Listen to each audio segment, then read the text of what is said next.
Hola compañeros, ¿cómo están? Susana, Gustavo, Adrián, el Carpincho, ¿cómo andan? Bueno, preocupados, sí, estamos todos preocupados porque claro, tenemos una inflación que puede llegar al 100%. Ahora, nosotros siempre venimos hablando de esto, ¿no? Que la inflación no es mala para todos.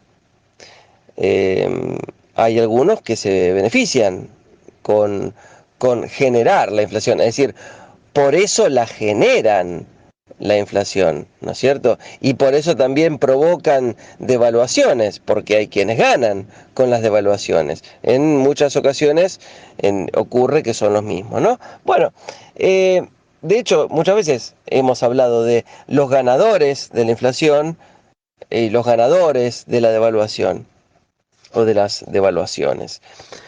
Bueno, en este momento justamente hay ciertas críticas, ¿no?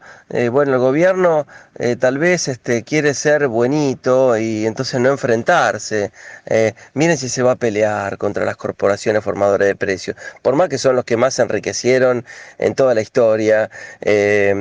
Obviamente, si se enriquecieron muy rápido al mismo tiempo que aumentó la pobreza, es porque le robaron al pueblo, en definitiva, ¿no es cierto? Bueno, pero ¿cómo se va a enfrentar con eso? Claro, tiene que. Este gobierno es dialoguista, bueno, miren si se enfrenta. Y los diarios, los medios, la televisión y todo empiezan a hablar de que el gobierno es una dictadura, que no deja trabajar y demás. Ahora, para, para hacer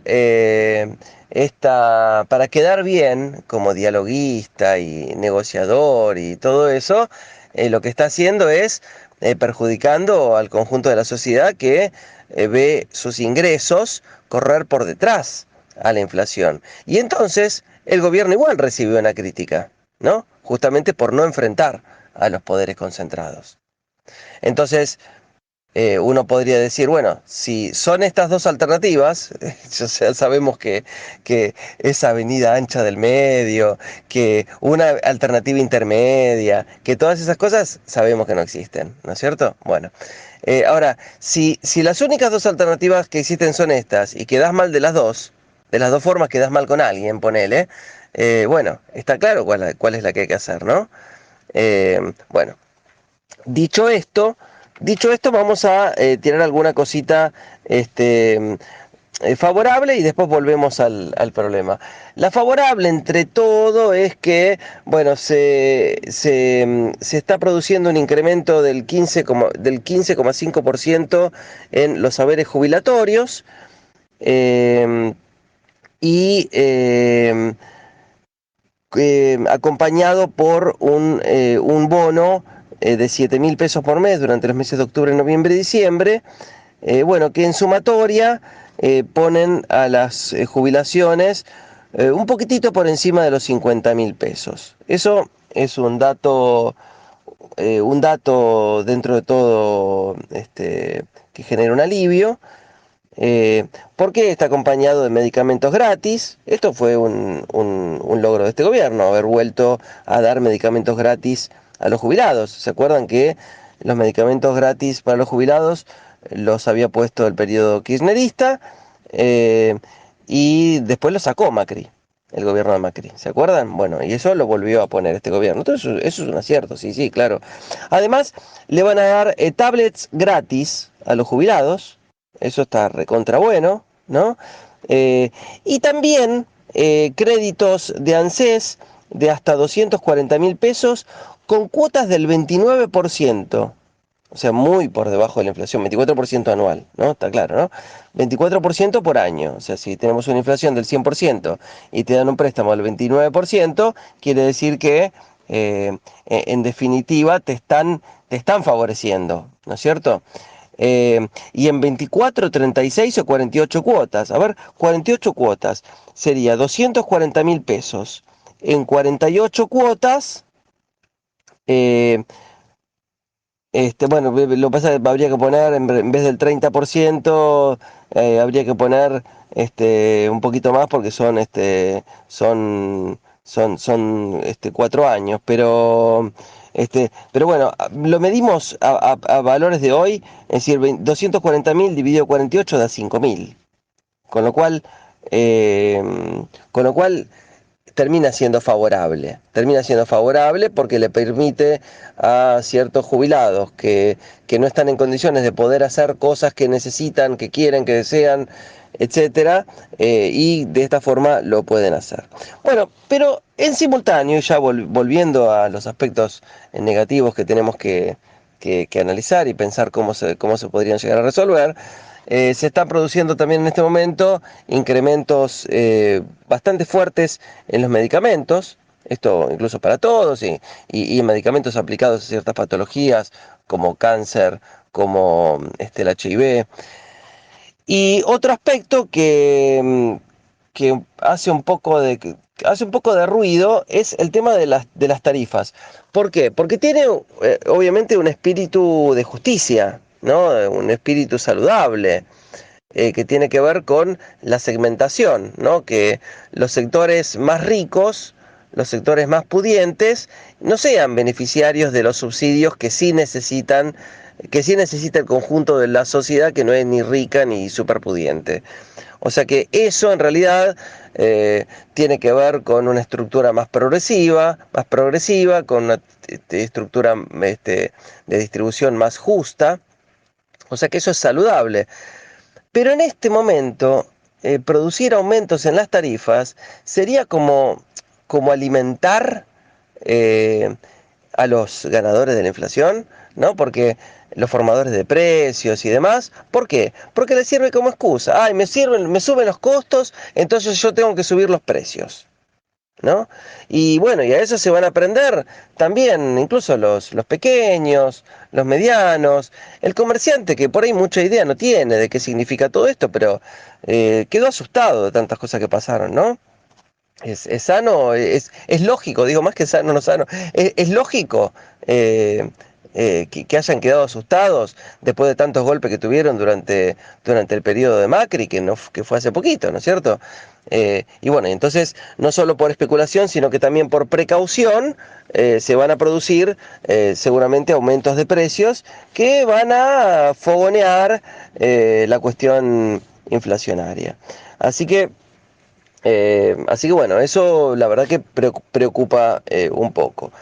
Dicho esto, y tomando en consideración que durante todos estos tiempos ha habido ganadores de la inflación y ha habido ganadores de la devaluación, en lo que ha quedado la cosa es que los precios relativos se han distorsionado. ¿Qué significa esto? Que los que han ganado mucho pueden durante mucho tiempo tener los precios fijos sin aumentos, y aún así no solo bueno, por un tiempo no ganes porque ganaste mucho. No, no, seguís ganando mucho, solo que un poquitito menos que antes. Es decir, se podría perfectamente pensar en un congelamiento de precios por un determinado tiempo. Porque los márgenes, como lo que ha pasado con las fábricas de neumáticos, ¿no? Que nosotros hemos hablado, de que esta distorsión producida porque los neumáticos habían aumentado un 2.500% desde el 2015 y los salarios un 800% nada más. Entonces, ¿cuál es la consecuencia? Que el costo de salario en el precio del neumático es de apenas el 2%. 2%. Y esas empresas no querían aumentar los sueldos. Por favor.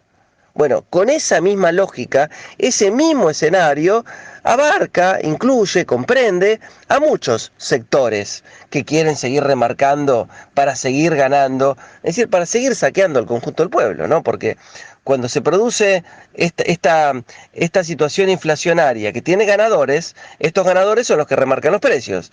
Y entonces, si suben los precios, como en el caso que acabo de citar del tema de los neumáticos, que justo estuvo en voz de mucha gente y de muchos medios durante las últimas semanas, ¿no es cierto? Si los neumáticos subieron un 2.500% y los salarios un 800%, quiere decir que no solo que las empresas tienen un margen de ganancia cada vez mayor y, bueno, que terminan, digamos, con un costo de salario en el precio de apenas el 2%, en el precio final de los productos de apenas un 2%, sino que además ese menor nivel de vida para los asalariados es lo que alimenta la ganancia extraordinaria de las empresas concentradas.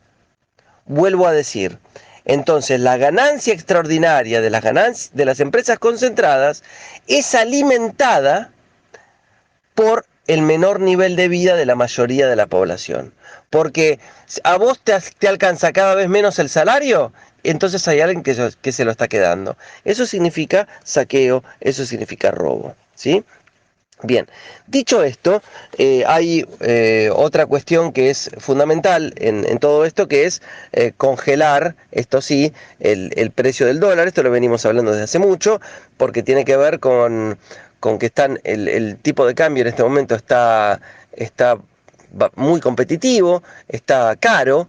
Entonces nosotros siempre recordamos que sería una analogía de cuando Néstor Kirchner dejó el precio del dólar congeladito en 3 durante todo su gobierno, ¿no es cierto? Y eso fue muy importante para ir recuperando poder adquisitivo de salarios, de jubilaciones y etcétera, recuperar la actividad y demás, pero además para bajar significativamente la inflación, que durante el gobierno de Néstor Kirchner fue de un solo dígito, es decir, de menos del 10%.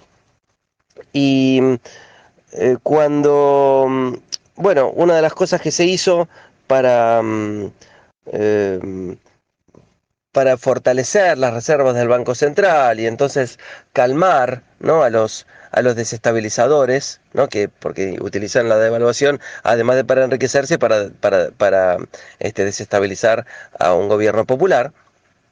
Eh, lo que se hizo, bueno, fue esto del dólar soja, es decir, regalarle como si pobrecitos estuvieran muertos de hambre, ¿no? Y en realidad son los que causaron el hambre de las mayorías. Pero bueno, son unos pocos que han causado el hambre de las mayorías y que se han enriquecido a la mayor velocidad de toda la historia. Pero sin embargo han extorsionado al conjunto del país con que si no me das un dólar mayor, yo no te liquido. Estoy hablando de los exportadores. Ya sabemos, son AGD, Aceitera General Dehesa, Cargill, Bunge, Dreyfus, Cofco y un par más. Si no me equivoco, son exactamente 8 que conforman el 85% de los intermediarios exportadores. Bueno, a esos, pobrecitos a ellos, se les regaló un dólar del doble, ¿no? Porque ellos hubieran cobrado un dólar de 100, ¿no? 150 menos las retenciones, y se les ofreció un dólar de 200, ¿no?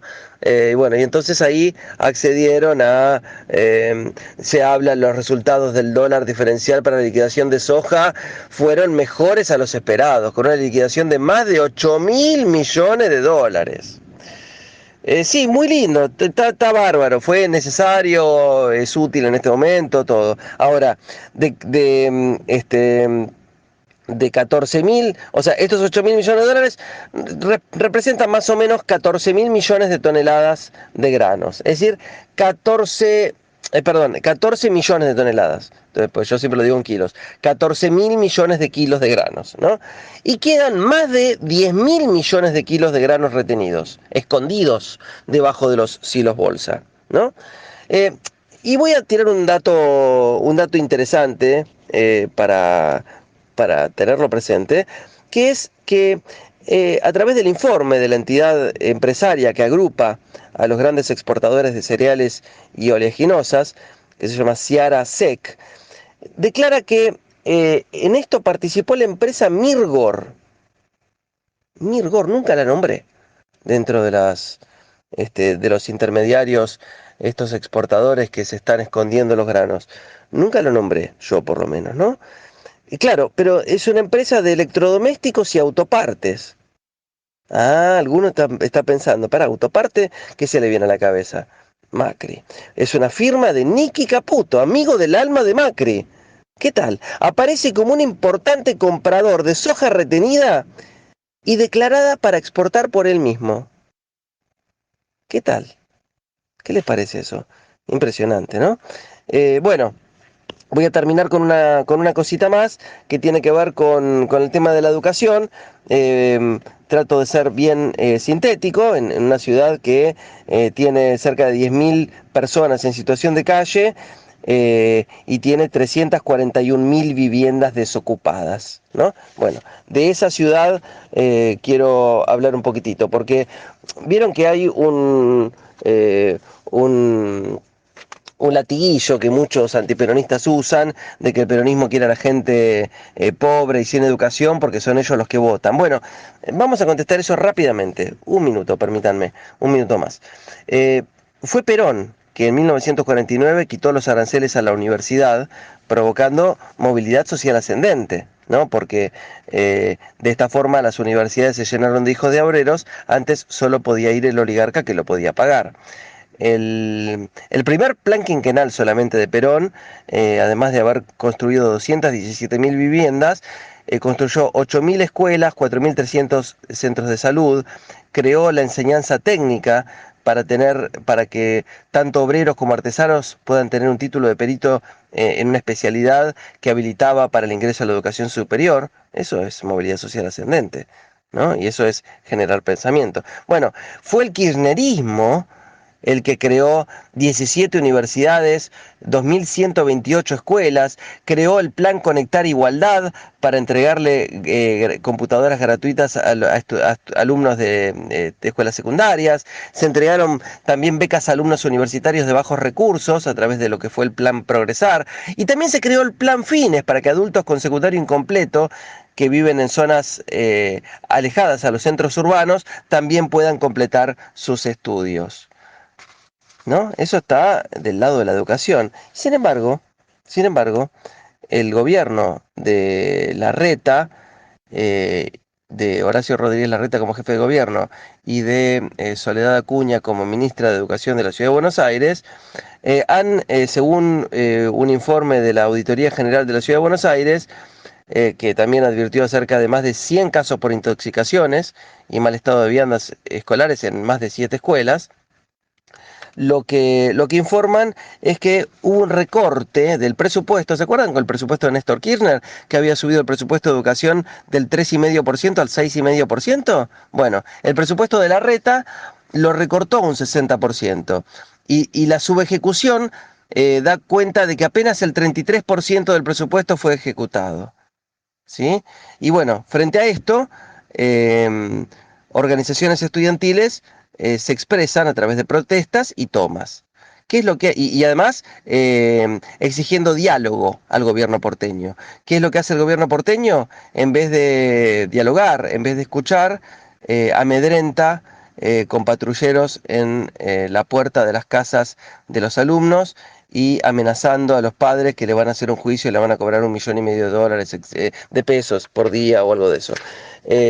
Bueno, frente a esto, organizaciones de derechos humanos, Abuela de Plaza de Mayo, padres de Plaza de, perdón, Abuela de Plaza de Mayo, Madre de Plaza de Mayo, se solidarizan con los estudiantes que están sufriendo los actos de intimidación y amedrentamiento, y dicen que es inadmisible que seamos testigos de estas cosas, y dicen que ahí totalmente sentimos lo mismo, que esto nos recuerda a la dictadura cívico-militar genocida. Em, Son los mismos del mismo partido político de María Eugenia Vidal, que decía: sabemos que los pobres no llegan a la universidad, o Macri, que dijo: ¿qué es esto de universidades por todos lados? O cuando López Murphy, durante la presidencia de la Rúa, quiso volver a arancelar la universidad. Bueno, de qué lado estamos, ¿no? Bueno, creo que queda claro qué es lo que quiere el peronismo y qué es lo que quiere el antiperonismo. Bueno, me puse demasiada bandera política, perdón, compañeros. Un abrazo grande, pero creo que tal vez era necesario.